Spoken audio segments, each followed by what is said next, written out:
안녕하세요. 고려대 미디어학부 교수 민영입니다.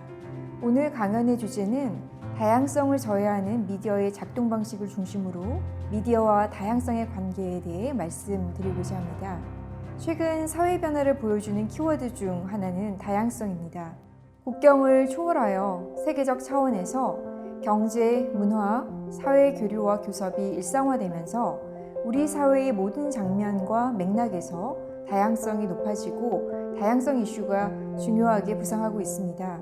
어떤 학자는 과학기술만큼 다양성이 미래 사회의 혁신을 촉진할 것이라고 예상하기도 합니다.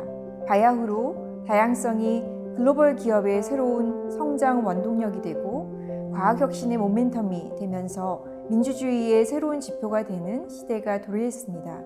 하지만 다양성이 사회에 이러한 긍정적 시너지를 창출하려면 먼저 다양성을 존중하고 포용하는 문화와 제도가 형성되어야 합니다. 구성원들도 다양성을 존중하는 성숙한 태도를 가져야겠죠. 이를 위해서 그 어느 때보다 미디어의 역할이 중요합니다. 미디어는 사회 환경에 대한 가장 1차적인 정보원으로서 구성원들이 타인을 이해하는 방식과 그들 내면의 가치와 규범에 큰 영향을 미치기 때문입니다. 수많은 채널과 플랫폼으로 가득 찬 미디어 포화의 시대, 우리 일상의 모든 순간을 매개하는 미디어는 다양성에 대한 우리의 경험, 인식, 그리고 태도에 여러 가지 방식으로 작동합니다.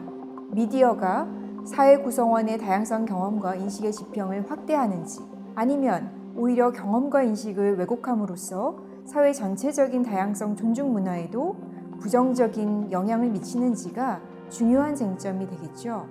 오늘 이 강연에서는 후자, 즉 다양성을 저해하는 미디어의 작동 방식에 대해 말씀드리고 그것에 대한 대응 방안을 제안해 보고자 합니다. 먼저 레거시 미디어, 즉 방송과 신문 등 전통적 미디어가 사회의 다양성에 어떻게 작동하는지를 세 가지 논점을 중심으로 이야기해 보겠습니다. 첫 번째 논점은 과연 미디어가 우리 사회에 존재하는 다양하고 이질적인 집단의 모습을 충분히 포괄적으로 그려내는가입니다. 이 질문은 함께 살아가고 있는 다양한 집단에 대해 미디어가 균형적인 정보를 제공하고 있는지를 묻는 것입니다. 여러분 혹시 bechdel 테스트라는 용어를 들어보셨나요? 영화의 성평등 지표인데요. 영화에서 여성 등장인물이 얼마나 배제되는지 혹은 주변화되고 있는지를 가늠하기 위해 1985년 미국의 만화작가 앨리슨 bechdell이 제안한 테스트입니다. 기준은 다음 세 가지입니다. 첫째, 이름을 가진 여성 등장인물이 최소 2명 이상 등장하는가. 둘째, 여성 등장인물이 서로 이야기를 나누는가. 셋째, 여성 등장인물들이 남성 이외의 주제에 관한 대화를 나누는가입니다. 이렇게 단순한 기준도 충족하지 못하는 영화가 과연 있을까요? 이 용어가 등장한 시대에 비해서는 훨씬 개선됐지만 여전히 한국 영화에서도 헐리우드 영화에서도 상당한 비율의 영화가 이 세 가지 기준 중 한 가지도 충족하지 못한다고 합니다. 예컨대 미국 서던 캘리포니아 대학의 연구진이 발간한 보고서에 따르면 2007년부터 2019년 사이 미국 흥행영화 1300편에서 대사가 있는 등장인물 중 여성 캐릭터는 평균 30% 정도에 그쳤습니다. 미디어 담론에서 특정 집단이 거의 재현되지 않는 현상, 그것을 지칭하는 개념이 상징적 소멸입니다. 상징적 소멸은 미국의 커뮤니케이션 학자 조지 거브너가 고안한 개념으로 주류 미디어가 특정 범주의 사람들, 특히 소수 정체성의 사람들을 거의 재현하지 않는 현상을 지칭합니다. 상징적 공간인 미디어 담론에서 특정 집단이 보이지 않는다는 것이죠. 미디어 담론에서의 부재는 이용자 의식에서도 해당 집단의 존재가 사라지는 결과를 초래합니다. 물론 여기서 소수 집단은 수의 많고 적음을 의미한다기보다 사회, 정치, 경제적 지위나 영향력에서 상대적으로 약한 혹은 낮은 위치에 처해 있는 집단을 의미합니다. 상징적 소멸은 과소재현과도 연결되는데 미디어 담론은 소수 집단의 존재를 실제보다도 더 미미하게 다룸으로써 그들의 사회적 가치를 축소합니다. 상징적 소멸이나 과소제어는 소수성이 여러 번 중첩되는 집단에 대해 더 심각하게 발생하는데요. 예컨대 여성 중에서도 연령이 많거나 소수인종이거나 장애를 가졌거나 혹은 성소수자에 해당하는 사람들의 모습은 미디어에서 더욱 찾아보기 어렵습니다. 한국에도 많은 이용자를 가지고 있는 글로벌 OTT 기업 넷플릭스의 사례를 말씀드리겠습니다. 넷플릭스의 2021년 다양성 보고서는 2018년과 2019년 2년 동안 방영된 미국 오리지널 영화와 TV 시리즈 306편에 등장한 인물들의 다양성을 분석했습니다. 그 결과 특정 소수인종, 성소수자, 그리고 장애인의 상대적 부재가 뚜렷하게 발견됐습니다. 특히 성소수자, LGBTQ는 미국 인구의 약 12%를 차지하는 것으로 추정되는데요. 넷플릭스 픽션 장르에서 그들이 주요 배역으로 등장한 비율은 2.3%에 그쳤습니다. 전 세계 이용자들이 많이 소비하는 넷플릭스의 콘텐츠에서도 그러한 경향이 나타난 것입니다. 미디어는 소수 집단의 모습을 배제하거나 축소하는 것을 통해서 현존하는 구성원의 다양성을 충분히 포괄적으로 재현하지 못할 뿐 아니라 해당 집단의 사회적 가치와 중요도가 무시해도 좋을 만큼 미미하다는 메시지를 던지는 것입니다. 이를 통해 이미 존재하는 불평등과 차별을 정당화하는 악순환이 만들어지게 되는 것이죠. 또한 상징 공간에서 배제되는 해당 집단의 구성원들은 무력감을 느끼게 되고 심리적, 사회적으로도 위축된다는 연구 결과가 존재합니다. 이제 픽션 장르가 아닌 논픽션 장르인 시사보도 부문에서 나타나는 사례에 대해서도 하나 말씀드리겠습니다. 우리나라 방송의 시사보도 프로그램 출연자의 성별 비율이 매우 불균형하다는 조사 결과입니다. 최근 서울 YWCA가 2022년 대통령 선거 기간 동안 주요 방송사의 시사보도 프로그램을 분석한 결과를 발표했는데요. 출연자 중 남성과 여성의 비율이 약 4대1로 나타났다고 합니다. 지난 4년간 매년 유사한 분석을 해왔는데 거의 동일한 양상이 관찰됐습니다. 사회 구성원 모두에게 영향을 미칠 수 있는 중요한 공적 사안을 다루면서 특정 집단의 시각을 과잉 대표하는 것은 결국 저널리즘이라는 공론장이 다양한 사회 구성원의 관점을 균형 있게 대표하지 않고 소수 집단의 시각을 상대적으로 배제하고 있다는 것을 보여줍니다. 그렇다면 미디어는 얼마나 다양성에 포용적인 담론 그리고 차이를 존중하는 메시지를 전달할까요? 한 가지 사례로 이야기를 시작하겠습니다. 여러분, 혹시 제주도 예멘 난민을 기억하시나요?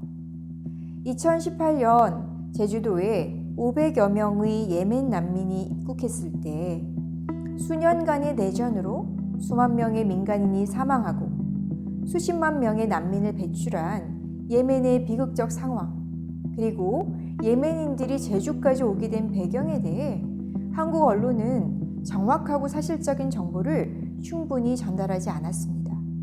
주요 언론은 난민 쇼크, 난민 폭탄, 이슬람 난민 점령 등의 표현을 제목에 부각시키면서 소위 난민 포비아를 부추겼습니다. 난민은 말 그대로 박해의 위험을 피해 보호를 신청한 사람이기 때문에 그들의 국적이나 종교와는 별개로 난민 신청의 자격을 갖췄는지 엄밀하게 살펴보는 것이 중요합니다.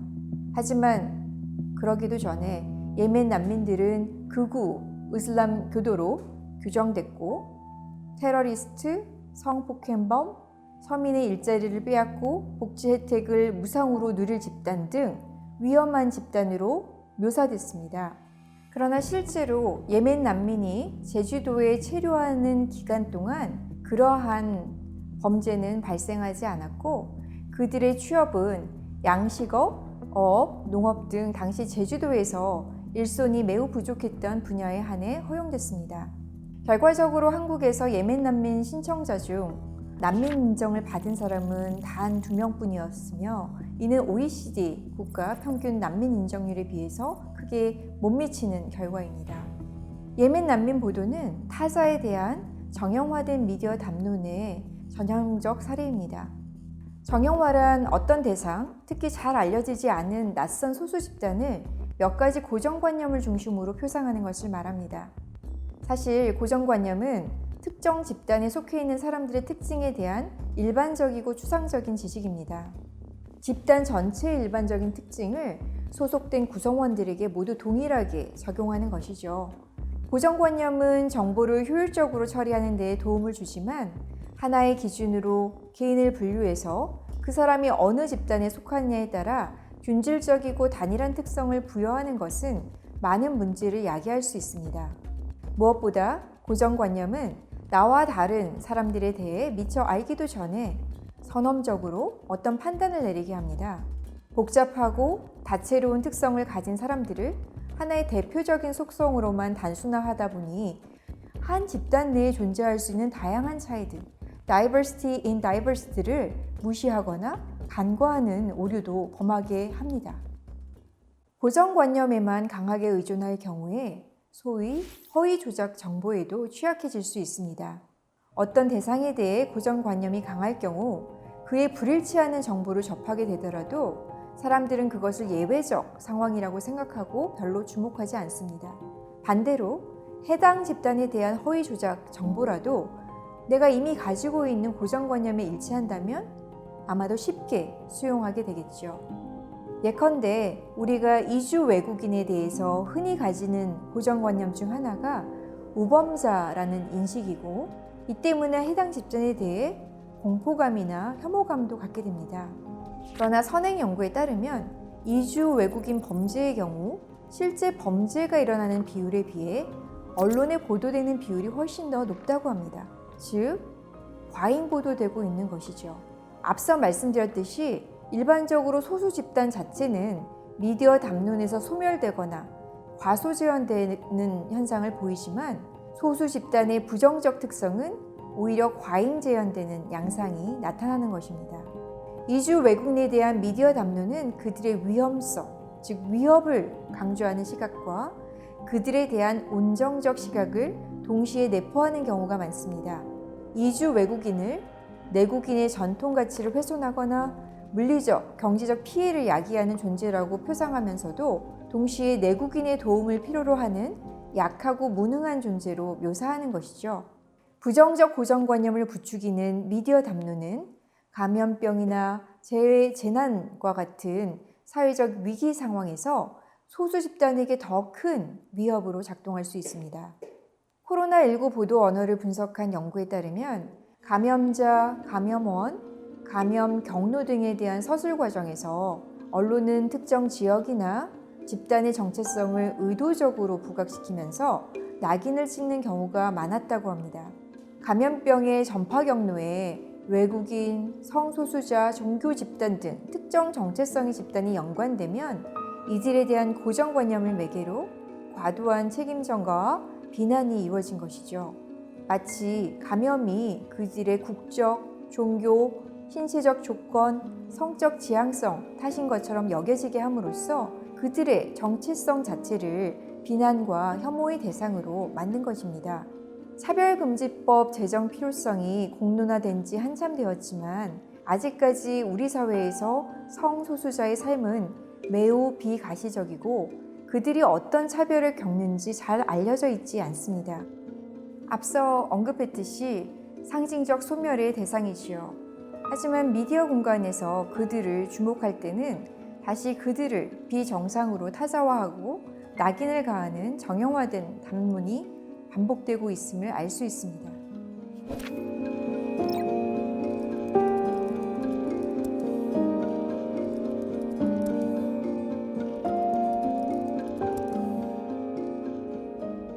이제 세 번째 논점에 대해 말씀드리겠습니다.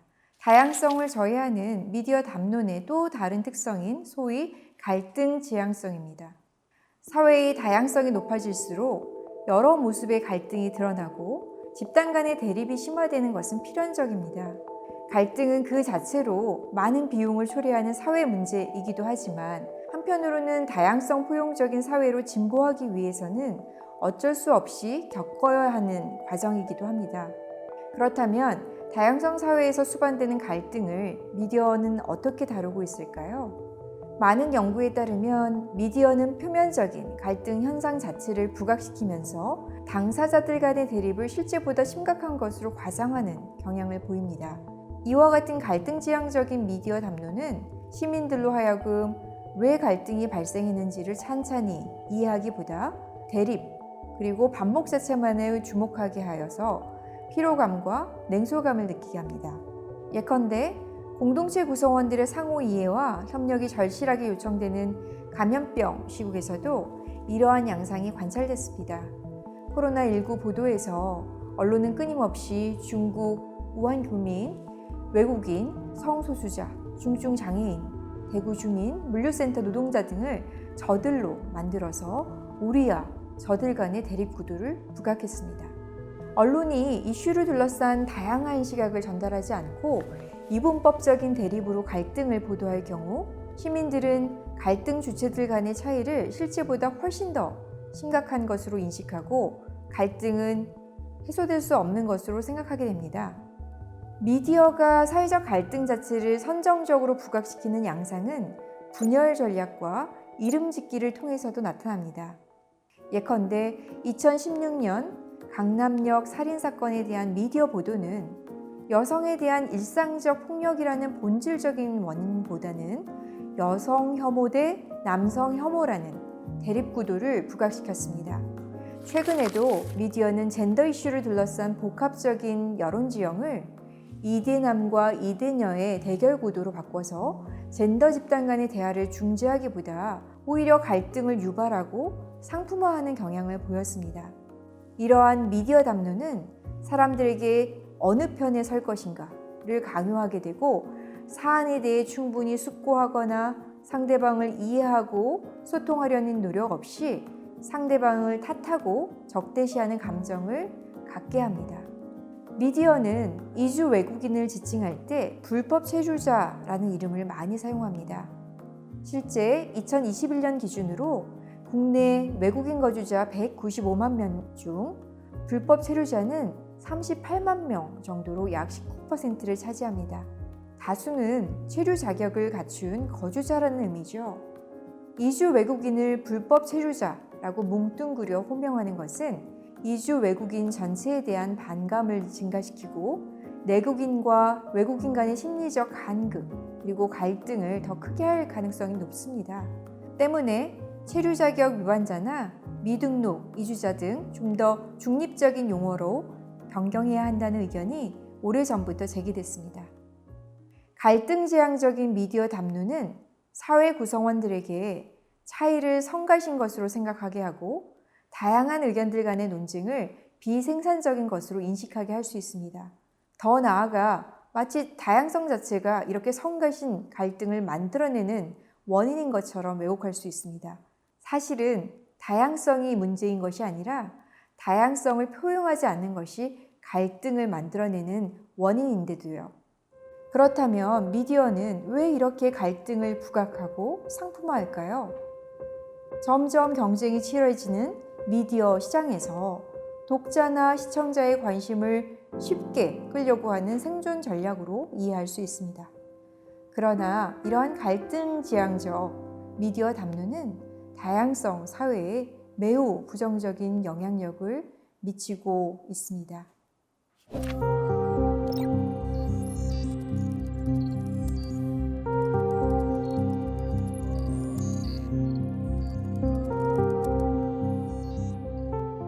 지금까지 주로 전통적 미디어를 중심으로 다양성 가치에 부정적으로 작용하는 미디어 담론의 특성에 대해 말씀드렸습니다. 이제 디지털 변혁 속에서 조성된 새로운 미디어 환경이 다양성에 대한 우리의 경험, 인식, 그리고 태도에 어떻게 작동하는지 그것에 대해 간략히 말씀드리고자 합니다.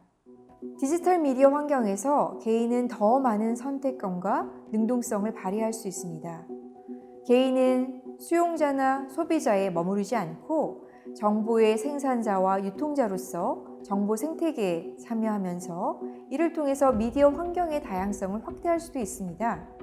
그러나 한편으로 디지털 미디어 환경에서 이용자의 선택성이 높은 수준으로 발현됨에 따라서 자신의 기존 신념이나 선호도에 일치하는 정보만을 추구할 가능성도 높아졌습니다.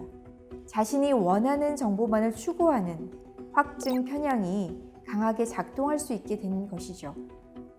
확증 편향에 의존할 경우 개인이 경험하는 정보 그리고 사회 연결망의 다양성은 오히려 제약될 수 있습니다.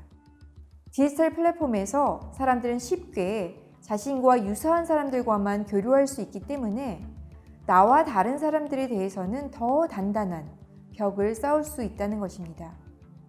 내 의견을 확고히 하는 것을 넘어서 나와 다른 타인들을 공격하고 적대시하는 현상, 감정적 극화 현상까지도 발생하게 됩니다. 디지털 미디어 환경에서 이용자가 스스로 선택하는 기회가 확장된 것이 역설적으로 다양성 경험을 축소할 수 있다는 말씀을 드렸는데요. 그렇다면 선택한 노출이 아닌 선택받은 노출의 경우에는 어떨까요? 알 수 없는 알고리즘이 나를 여기로 이끌었다는 표현처럼 추천 알고리즘에 대한 디지털 플랫폼 이용자들의 의존도가 점점 커지고 있습니다. 검색 엔진, OTT 컨텐츠 큐레이션, 뉴스 추천, 소셜미디어의 친구 추천 등 다양한 미디어 플랫폼의 알고리즘은 이용자에게 맞춤형 정보와 서비스를 제공합니다. 이는 이용자의 모든 디지털 활동을 데이터로 만들어서 분석하고 이를 바탕으로 예측하고 분류하는 인공지능 기술에 기반한다고 합니다. 즉, 대규모의 이용자 정보를 분석해서 비슷한 성향의 사람들이 좋아했던 콘텐츠를 추천하거나 또는 해당 이용자의 과거 이용 행동을 바탕으로 관련된 콘텐츠를 추천함으로써 이용자가 플랫폼에 머무르는 시간을 최대화하는 방식으로 알고리즘이 작동하는 것이죠. 이 결과 이용자는 스스로가 행한 선택적 노출이 아니라 알고리즘에 의해 선택받은 노출을 따라가게 됩니다. 내가 가고 싶은 길을 자유롭게 선택하는 것이 아니라 미디어가 안내하는 길로 가게 되는 것이죠. 그런데 추천 알고리즘에 의존해서 개인화된 콘텐츠를 지속적으로 소비하게 되면 이용자들이 경험하는 정보나 관점의 범위는 자연스럽게 협소해집니다. 결과적으로 사회 전반의 다양한 견해를 접하지 못하고 필터 버블이라는 울타리에 갇힐 가능성이 높아지는 것이죠. 여기서 필터 버블이란 미국의 시민운동가 일라이 퍼리저가 2012년에 제안한 개념인데요. 알고리즘의 자동 필터링으로 플랫폼 이용자가 기존 생각과 유사한 정보와 관점에만 반복적으로 노출되고 다른 정보와 관점으로부터는 단절되는 것을 의미합니다. 예컨대 진보적 성향을 가진 페이스북 이용자의 피드에는 보수적 성향의 게시글이 거의 노출되지 않는 것처럼요. 결과적으로 자신만의 우주인 필터 버블 속에서 이용자의 기존 태도는 더 굳어지고 정보의 사실성이나 의견의 균형성을 추구하려는 경향도 점차 약화됩니다. 필연적으로 허위 조작 정보, 루머, 음모론 등에 대한 저항력도 낮아지게 됩니다.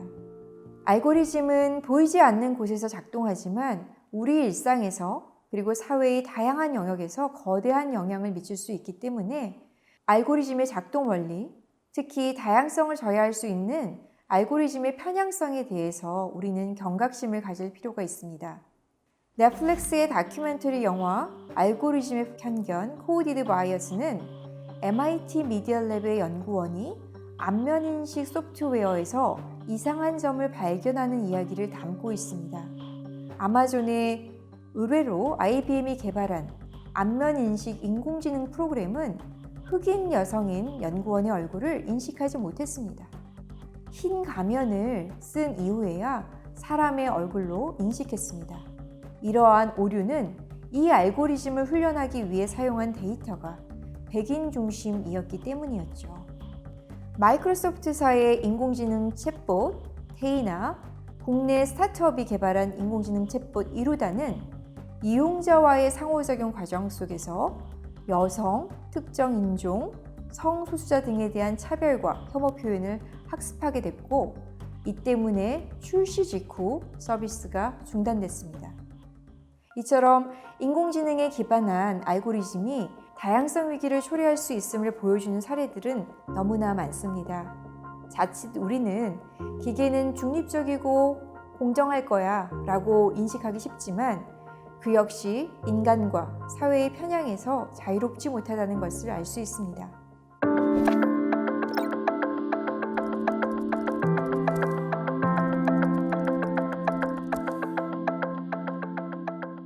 지금까지 미디어가 사회 구성원의 다양성 경험, 인식, 그리고 태도에 작동하는 방식, 특히 다양성의 지평을 제한하고 저해하는 방식에 대해 논의했습니다.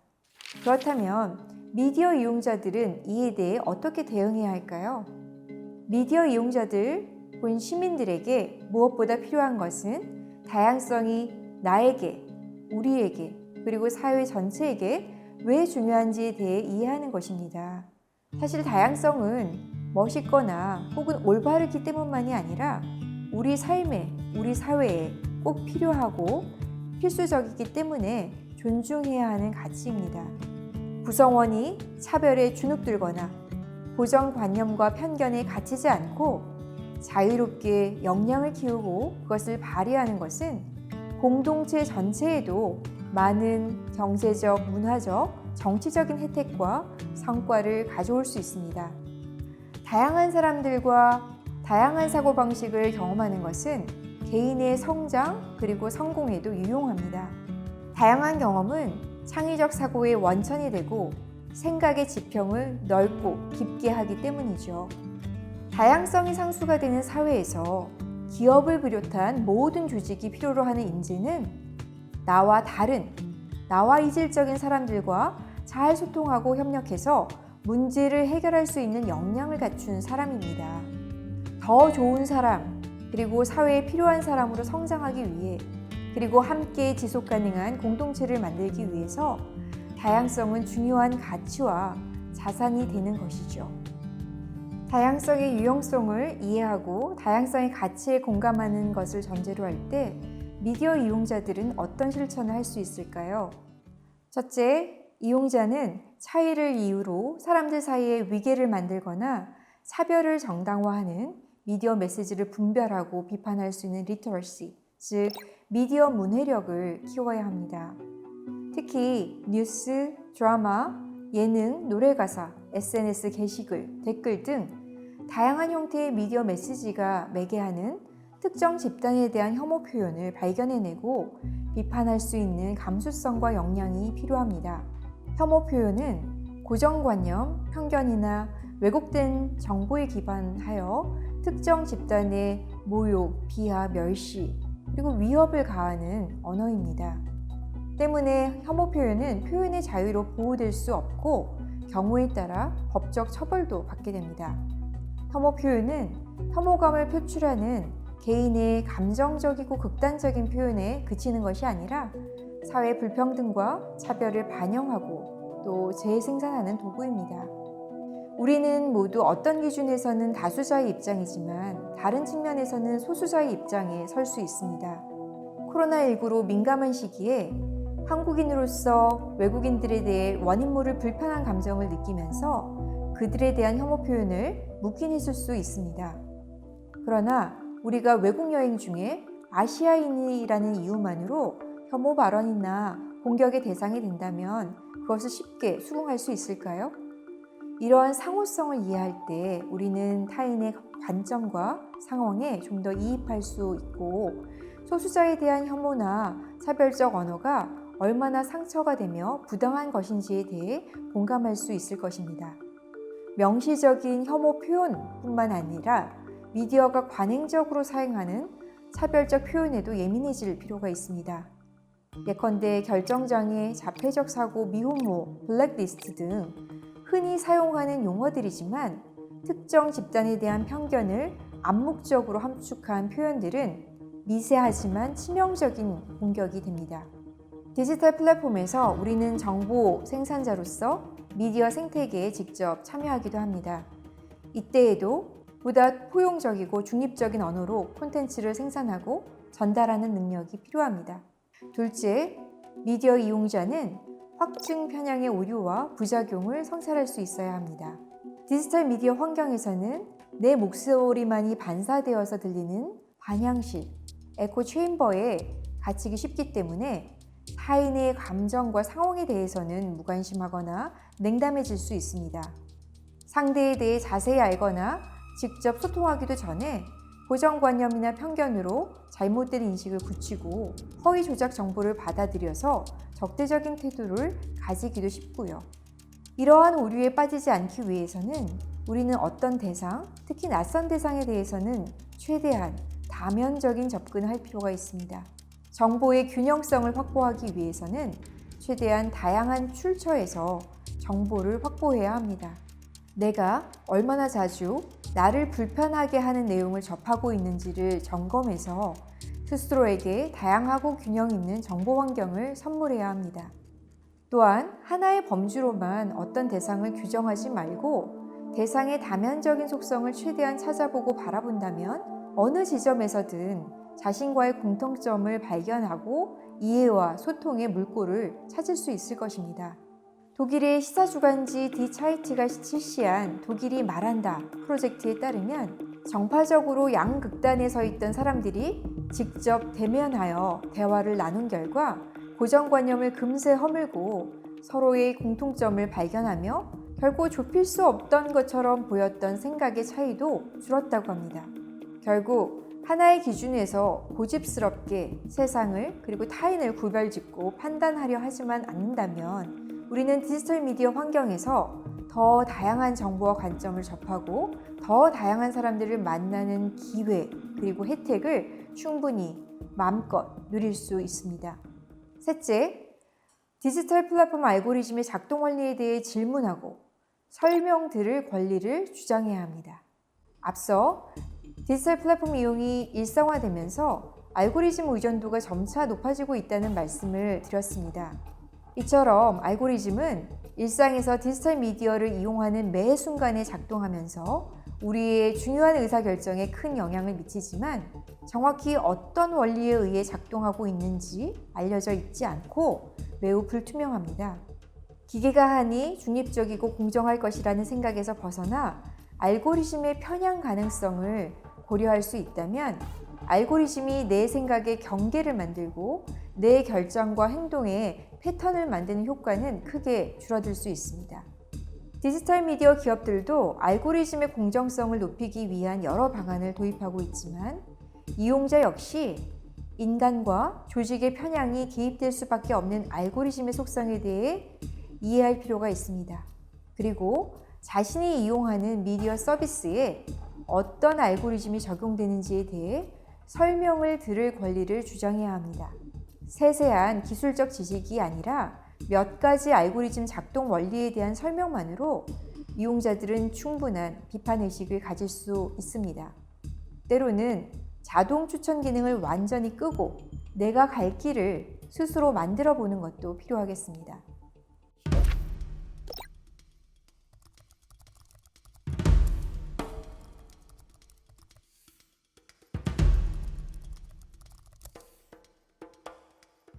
마지막으로 다양성 가치를 존중하고 포용하는 사회를 만들기 위해 미디어는 어떤 역할을 해야 할지에 대해 간단히 말씀드리고 강연을 마치도록 하겠습니다.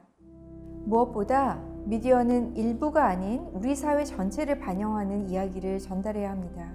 그리고 다양성이 갈등과 소모적인 비용으로 이어지는 것이 아니라 긍정적인 결과를 낳을 수 있다는 것을 증명해야 합니다. 이를 위해서 다음 두 가지를 강조하고자 합니다. 첫 번째로 다양성은 미디어 기업의 핵심 경영 철학이자 콘텐츠 전략이 되어야 합니다. 미디어가 생산하고 유통하는 모든 콘텐츠에 다양성 가치를 결합하는 것은 이제는 선택이 아닌 필수 전략이 되고 있습니다. 실제 다양성, 형평성, 포용성, DEI는 최근 미디어와 엔터테인먼트 산업에서 중요한 이슈로 조명받고 있습니다. 앞서 말씀드린 대로 다양성을 지향하는 것은 올바른 일이기 때문만은 아닙니다. 현재의 사회 모습을 포괄적으로 대표하는 것이 미디어 기업의 수익, 즉 경제적 성과와도 연결되기 때문입니다. 다양성을 결여한 미디어 콘텐츠는 시장에서 외면받게 되는데요. 이는 실제 구매 능력을 갖춘 소비자들의 다양성을 반영하지 못하기 때문입니다. 다양성 포용적인 미디어가 더 광범위한 소비자, 더 광범위한 시민에게 소구할 수 있다는 것을 보여줍니다. 둘째, 미디어, 특히 뉴스 미디어는 다양한 의견을 매개하고 중재하는 플랫폼이 되어야 합니다. 뉴스는 공동체에 대한 스토리텔링입니다. 뉴스는 사회 구성원들이 나누는 일상적 이야기의 중요한 원천이기 때문에 뉴스의 품질은 시민 간의 소통의 품질에도 큰 영향을 미칩니다. 좋은 뉴스 기사가 높은 품질의 댓글과 토론으로 이어지는 선순환이 만들어지기 위해서는 뉴스 자체에서 풍부한 사실적 근거와 합리적인 논거가 제시되어야 합니다. 특히 갈등 이슈에 대한 보도에서는 관련된 주체들이 왜 그러한 입장을 취하는지에 대한 이유가 충분히 설명되어야 합니다. 미디어가 하나의 사안을 바라보는 관점이 다채로울 수 있고 그 근거도 매우 다양하다는 것을 전달한다면 차이는 대립의 이유가 아니라 토론의 필요성이 되고 배움과 이해의 대상이 될 수도 있습니다. 저널리즘은 갈등을 자극적으로 부각시키면서 이분법적 극화를 부추기는 것이 아니라 다양한 이견 집단의 대화를 매개하는 플랫폼이 되어야 합니다. 이를 통해 저널리즘은 사람들을 필터 버블에서 나오게 하고 경계를 넘어 대화하는 다양성 사회의 시민 문화를 만들어낼 수 있을 것입니다. 감사합니다.